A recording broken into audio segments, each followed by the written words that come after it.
hormati Ibu Uswatun Hasanah selaku fasilitator saya, kemudian Bapak Mardianto selaku pengajar praktek saya.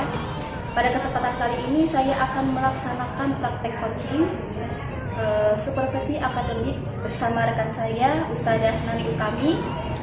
Pada kegiatan kali ini saya akan melaksanakan kegiatan coaching perdana yaitu pada tahap pra-observasi dan nanti ya. Jadi nanti saya akan melihat kesiapan Ustadzah Nani dalam melaksanakan pembelajaran.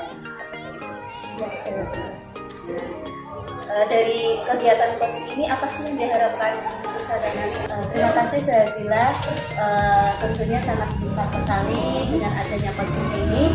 Yang pertama tentunya menambah saling bertukar pikiran, kemudian untuk melengkapi pengetahuan yang sudah diterima, apalagi ini dengan perkembangan zaman ya.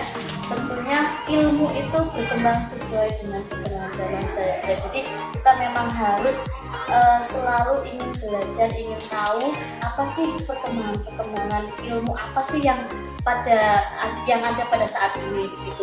Kemudian saling bertukar pikiran, dapat memperbaiki di pembelajaran pada saat kegiatan di kelas begitu. Jadi intinya saya pribadi mohon masukan Ustadzah Dila, masukan-masukan, kemudian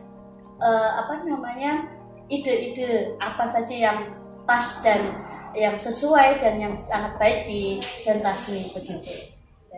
Jadi kalau saya menangkap tadi dari mungkin adanya umpan balik kalau misalkan ada mungkin dalam kegiatan proses pembelajarannya kurang pas ya, sesuai dengan perkembangan zaman, mungkin ada masukan dari saya selaku sebagai coach nih. Nah, jadi untuk kegiatan pembelajaran besok itu kira-kira Bu Nani menggunakan tema apa itu? Ya, untuk topik atau tema itu sudah ada di kurikulum yang kami rancang. Nah, di kurikulum untuk minggu depan, minggu ketiga itu ada topiknya yaitu kebutuhan itu, kemudian subtopiknya yaitu pekerjaan atau ujian, kemudian subtopiknya yaitu pembatik. Nah, itu akan mengambil subtopik pembatik. Luar biasa sekali ya Ustadzah Nani ya, berarti itu sesuai dengan keadaan lingkungan di sekolahan kita ya, karena kita berada di lingkungan pembatik ya, karena kita berada di Kota Pekalongan, daerah Jember, yang mana itu banyak sekali pengusaha batik. Luar biasa sekali, berarti sesuai dengan kebudayaan. Adalah sesuai dengan kurikulum Merdeka, yaitu tujuan capaian pembelajaran di pembatik ini. Yang pertama ada nilai agama dan budi pekerti. Kita ajarkan kepada teman-teman kecil, kita harus bersyukur adanya pembatik ini. Kita mengenal batik, mengenal lingkungan batik, bahwa batik ini ternyata khasnya dari Kota Pekalongan, budaya Indonesia. Kemudian ada jati diri, yaitu sosial emosional dan fisik motorik. Kemudian ada literasi dan STEAM. Di pembelajaran ini bertujuan untuk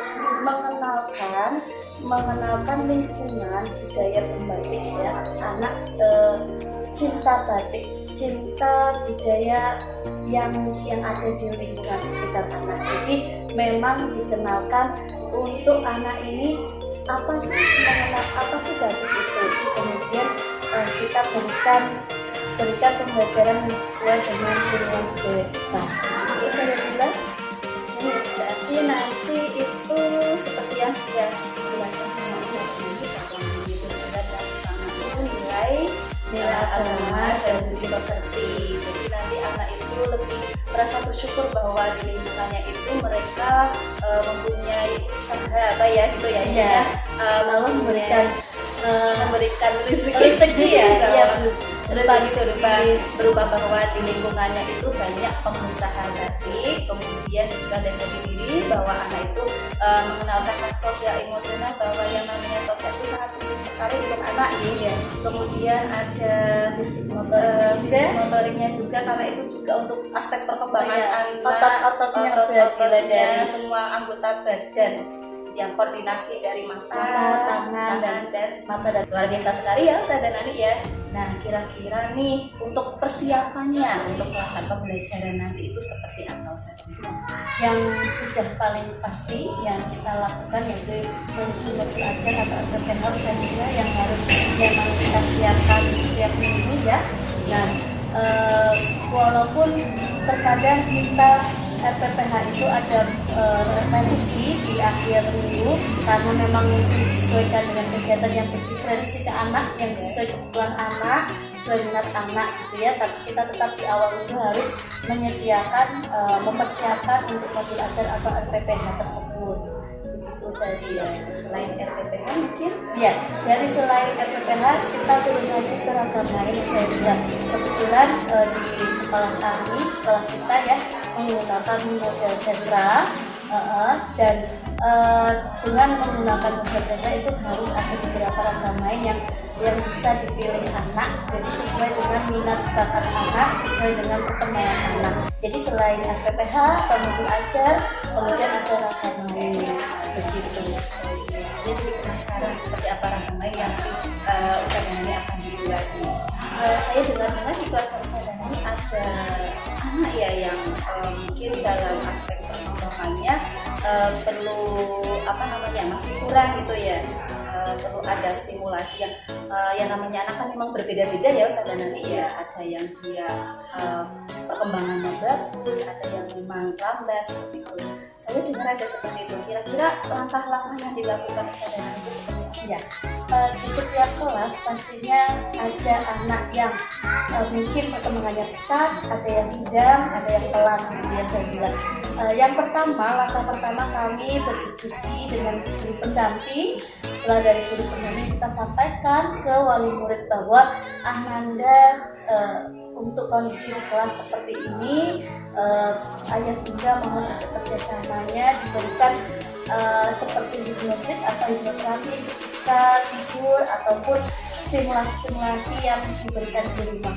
Jadi adanya kerjasama antara guru pendamping kemudian ke wali murid begitu.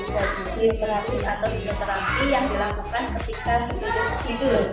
Jadi nanti ada bisikan-bisikan ya satu ya. Jadi misalkan ada anak yang kurang fokus, mungkin ada bisik ketika itu sleep. Jadi nanti ketika anak terbangun mungkin ada lebih semangat lagi untuk belajar seperti itu. Oke, jadi untuk kegiatan pembelajarannya itu kira-kira strategi dan model belajarnya yang nanti Ustazah akan lakukan.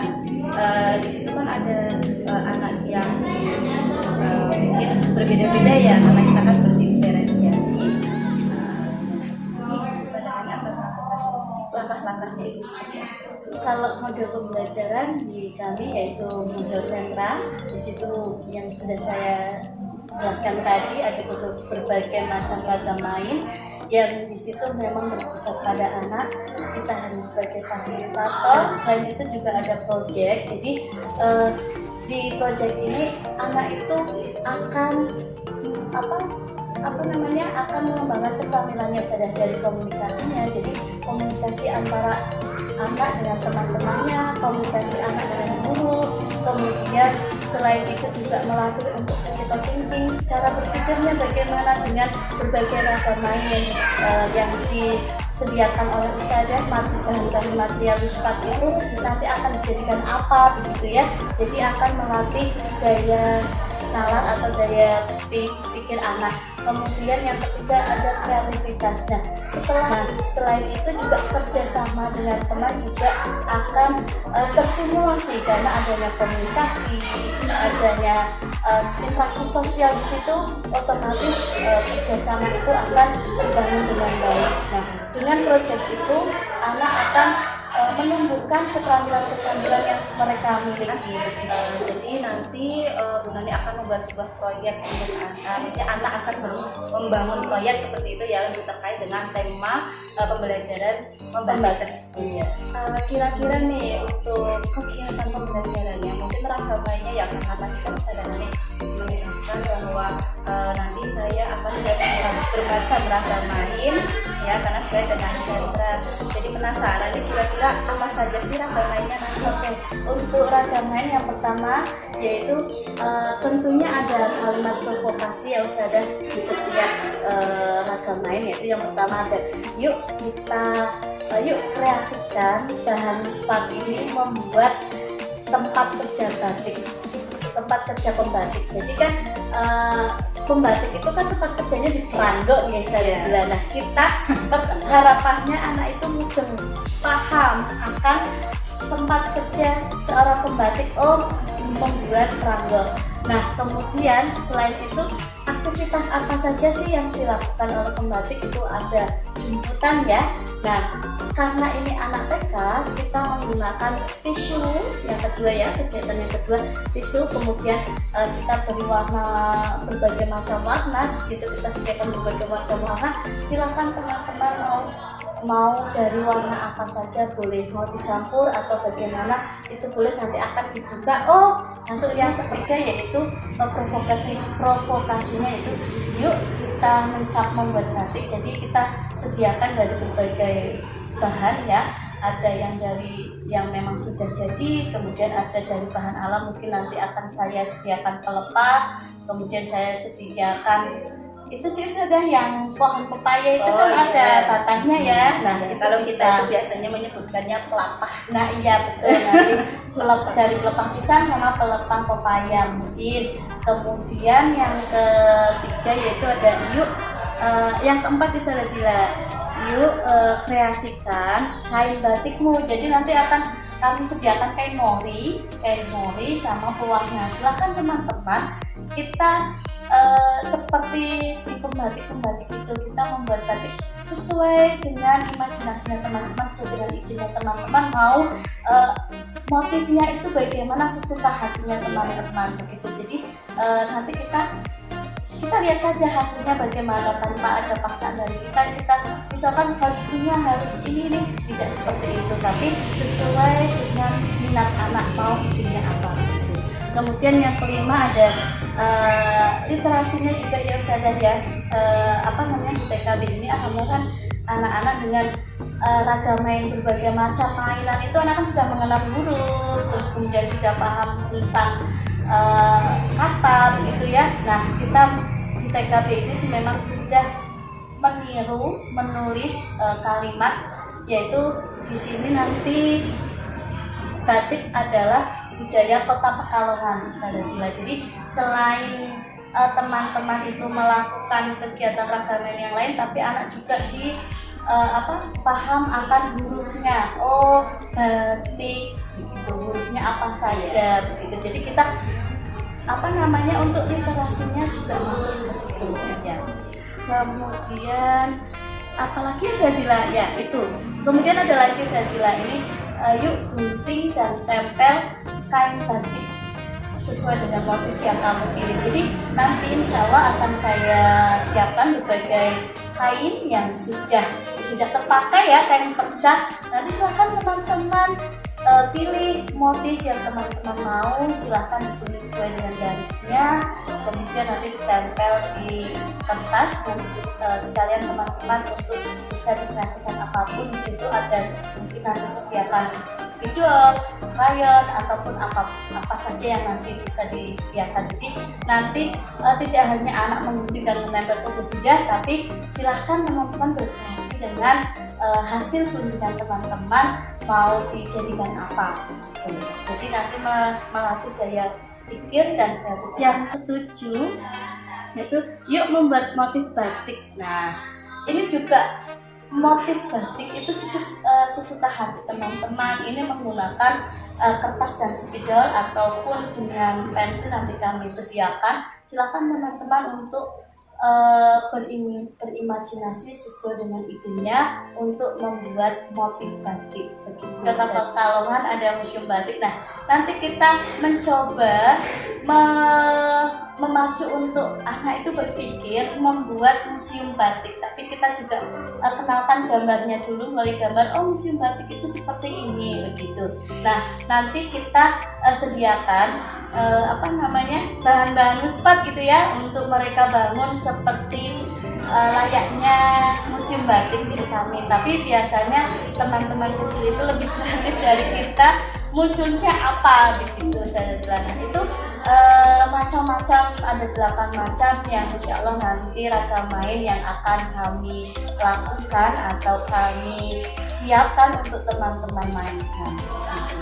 Jadi tambah penasaran sebenarnya. Iya, banyak sekali, ada 8 kegiatan permainan. Tadi ada banyak proyek juga ya. Iya. Proyeknya tidak hanya satu, tapi ada yang pertama ada membuat batik apa namanya tadi? Batik pelangi apa? Baju jumbutan ya. Dengan karena kita masih TK ya, jadi menggunakan yang dulu yang ringan-ringan dulu. Kemudian tadi ada apa namanya itu?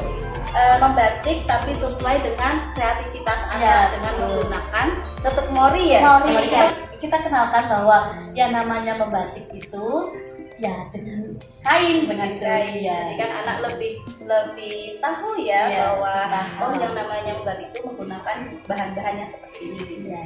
Kemudian juga tadi ada banyak sekali ya saudara ya, meniru tulisan, mengenal tentang kata batik, dan banyak sekali pengenalan tentang macam-macam batiknya juga yang ada di Pekalongan ya.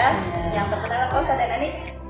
Jambrang ya. Jambrang. Terus juga mengenal tentang museum batik, bagaimana anak bisa berkreasi membuat sebuah bangunan dari bahan-bahan lospan, dan bahan lospan tersebut kan dari material mentah yang itu belum terbentuk ya, dan nanti anak akan mencoba bagaimana merangkai menjadi sebuah museum batik. Wah, luar biasa sekali. Terus jadi penasaran. Jadi kalau saya lihat tadi misalnya batik kan itu sudah pembelajaran berdiferensiasi ya, karena sudah berpisah kepada anak dan memberikan stimulasi anak untuk dapat berpikir kritis, terus juga berkolaborasi dengan menggunakan proyek postcard ini. Nah, apa namanya? Untuk proyeknya juga itu proyek kan di diferensiasi itu ada konten, ada proyek dan ada proses. Kalau proyeknya kan tadi sudah, kontennya juga ya, tadi pengenalan mungkin melalui dengan gambar-gambar mungkin ya, dan melalui videonya juga. Terus kemudian ada prosesnya nih, kira-kira saudara nanti untuk prosesnya seperti apa?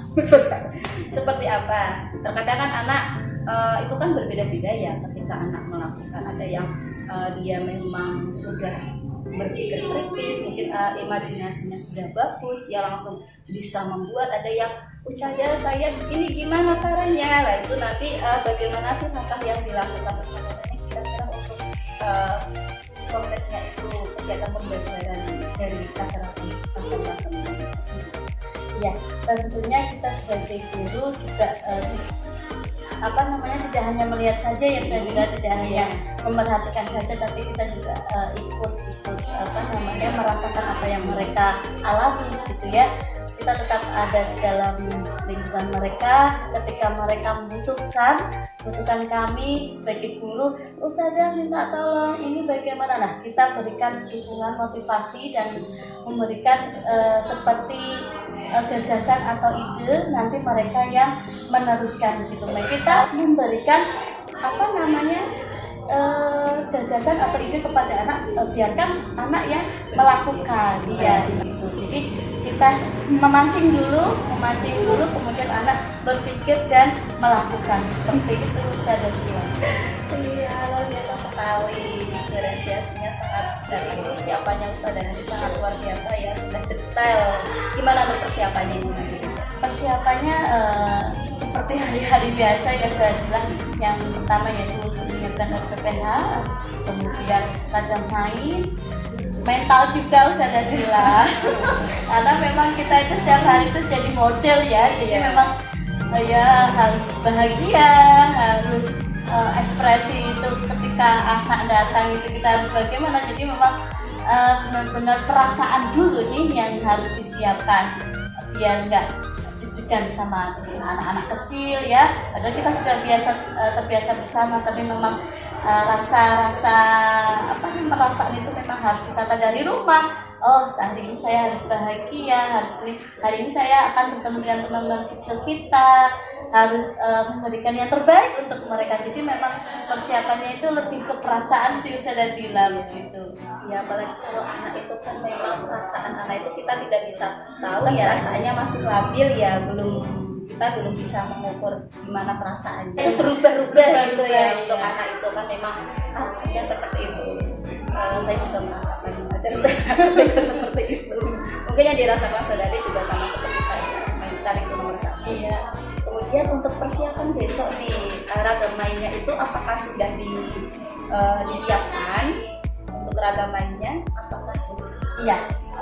Untuk besok insya Allah hari Sabtu ya Ustazah Dila akan saya siapkan agar hari Seninnya tidak terlalu kehabisan waktu. Iya, jadi mungkin kalau saya butuh bantuan Ustazah Dila, nanti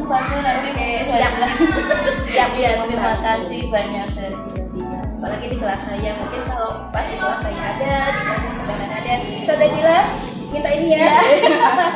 Ada pinjaman ya, nanti saya akan membantu untuk pelaksanaan pembelajaran besok untuk kegiatan observasi akademik besok ya. Nah, kira-kira nih untuk kompetensi yang diharapkan Ustazah Nani itu apa? Iya, saya kira dari kompetensi itu kan memang seorang guru harus memiliki kompetensi ya, yaitu ya ada pedagogi, ada profesional, kemudian ada kepribadian dan sosial. Itu sungguh luar biasa. Kita sebagai guru harus bisa mempunyai itu semua, karena memang guru itu digugulan ditiru ya katanya. Jadi memang benar-benar harus belajar untuk ini, harus mau tidak mau itu kita harus bisa semua ini, 4 kompetensi ini ya. Kalau pedagogi sama profesional tuh harus kita punya ketika di kelas ya. Jadi kita harus untuk kompetensi pedagogi itu bagaimana kurikulumnya, bagaimana pembelajarannya, materinya, kontennya. Jadi sesuai atau tidaknya keperkembangan anak, kita harus benar-benar belajar tentang itu. Jadilah itu sungguh luar biasa dari peta. Jadi kita memberikan ragaman ini, ini tingkat kesulitannya bisa tidak ya untuk usia segini, kemudian ini cocok tidak ya konten yang akan diberikan. Jadi memang betul-betul pedagogi ini kita harus bisa menyaring, harus bisa berpikir bagaimana agar pembelajaran yang kita berikan itu sesuai dengan usia anak, karena kita memang usia emas ya. Jadi kita harus bisa memberikan fondasi yang sangat sesuai gitu ya, sesuai dengan apa yang akan dialami gitu. Jadi memang harus betul-betul kita berhati-hati kalau dalam pedagogi itu memberikan informasi, memberikan pengetahuan, memberikan ilmu itu memang harus benar-benar sesuai dengan apa yang ada. Untuk profesional itu juga saya harus belajar karena memang harus layaknya seorang guru itu yang memang seperti ini gitu ya, memberikan fasilitas kepada teman-teman, menjadi guru juga yang menjadikan teman-teman itu nyaman terus betah di sekolah begitu. Jadilah dalam proses pembelajarannya begitu. Jadilah berarti dari kompetensi yang mungkin diharapkan dari Ustazah Nani, dari kompetensi profesionalnya dan kompetensi pedagognya itu memang kalau guru itu yang namanya belajar itu kan tidak kita harus berhenti di situ saja, tapi kita harus terus mengasah, kita harus belajar dan belajar. Apalagi pendidikan sekarang itu kan berubah-ubah ya, sesuai dengan perkembangan zaman, apalagi di era revolusi 4.0 seperti sekarang, dan kita akan menginjak ke 5.0 dan itu tantangan sebagai guru itu pasti akan lebih banyak lagi untuk bagaimana caranya mengajar anak sesuai dengan perkembangan anak, sesuai dengan karakteristik anak seperti itu ya, Ustazah Nani ya, disesuaikan dengan lingkungan ya, juga yang ada. Kita sudah ada namanya profil belajar Pancasila dan kita harus melaksanakannya juga ya, dan nanti suatu saat itu pasti akan apalagi dan kita harus terus menerus untuk belajar itu untuk profesionalnya. Oke, terima kasih Ustazah Nani. Nanti saya akan melakukan observasi di hari Senin ya. Mohon bantuannya, masukannya dan apapun yang masih kurang, mohon untuk masukannya dan biar nanti di selanjutnya itu lebih baik lagi.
Bagaimana caranya teman-teman?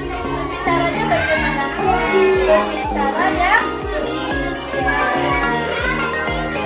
Coba kita lihat yang jadi dua. Jadi satu sama jadi dua, anaknya berkata bijak yang mana? Oke, nanti kita lihat. Kita nanti mau beri informasi kepada teman-teman. Di lingkungannya teman-teman itu banyak mata kecil apa? Batik, Masya Allah, terima kasih guys. Teman-teman ditepuk guys. Oke, ya betul kata Mbak Ais. Di lingkungan kita adalah lingkungan yang banyak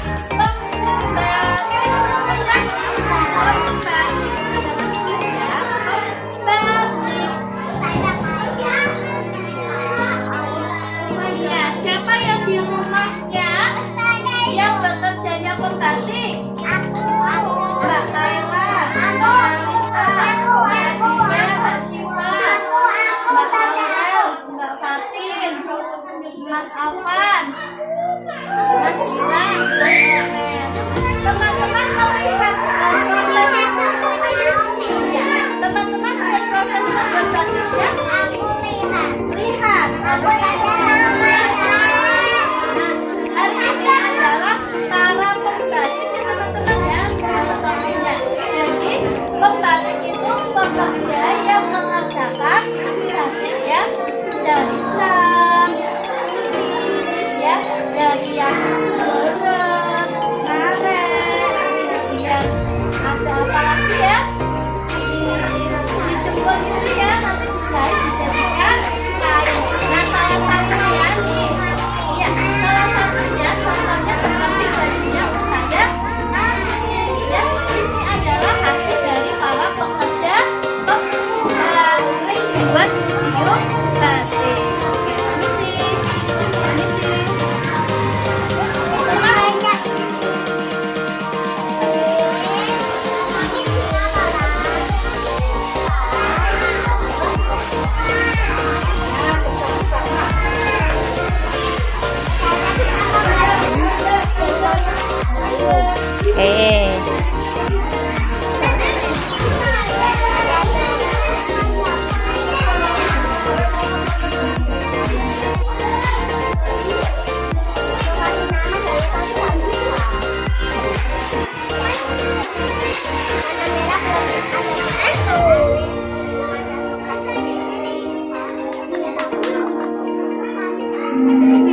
Gitu.